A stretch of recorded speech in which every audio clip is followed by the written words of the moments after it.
नमस्कार।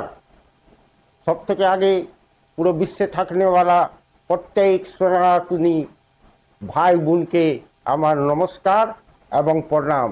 আর সাথে সাথে যত বয়স্ক মহিলা এবং পুরুষ আছেন তাদেরকে পা ছুঁয়ে আমার প্রণাম। আজকে আমি বলছিলাম আজকে অনেক খুশির দিন দেশের জন্য, মানে এত খুশি কি আর বলবো। কালকে জানেন কি হয়েছে? কালকে দুটো খুব ইম্পর্টেন্ট বিল পাস করিয়ে নিয়েছেন মাননীয় মোদিজি। প্রথম হলো বন্দে মাতরম বিল। এবার কি করবেন মুসলিম ভাইরা? এই আপনারাই তো বলতেন যে আমাদের ধর্মে নাই বন্দে মাতরম বলার। এবার যদি বন্দে মাতরম কোনো মাদ্রাসা, কোনো ইসলামিক স্কুল, কোনো ইসলামিক ইউনিভার্সিটি বা কোনো সার্বজনিক জায়গায় যদি বন্দে মাতরম গান না গাওয়া যায় তবে 3 বছরের জন্য সাজা আর জুরমানা দুটাই হতে পারে।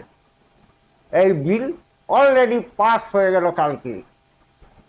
স্বাধীনতার পর প্রথমবার বাংলার বিভূতি মাননীয় ঈশ্বরচন্দ্র বিদ্যাসাগর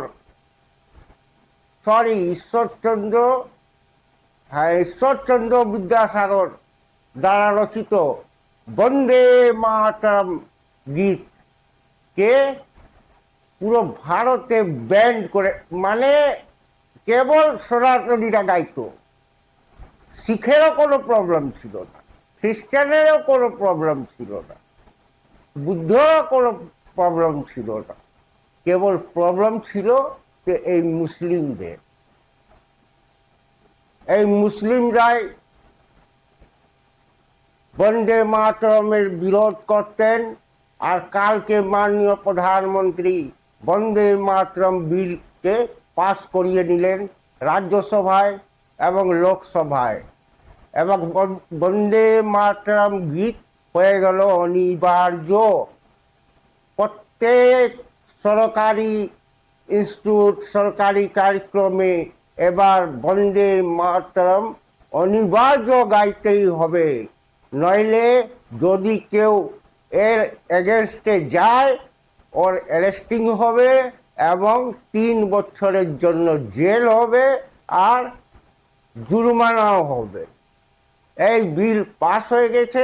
এবার মাননীয়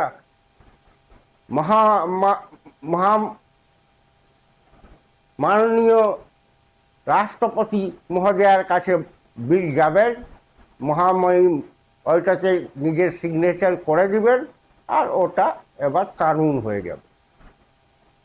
ঠিক তো? এই হলো দেশের জন্য।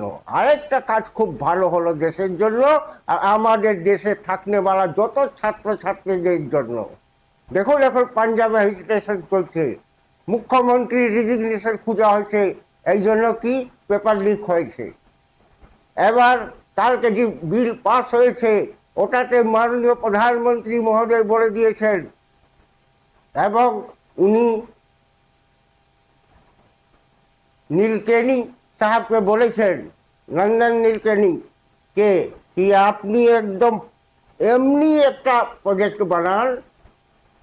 উনাকে টাস্ক ফোর্স গঠিত করে দিয়ে দিয়েছেন, যার যার দরকার ছিল নীলকেনি সাহেবের সবাইকে, সব আইএস অফিসারকে উনাকে দিয়ে দিয়েছেন।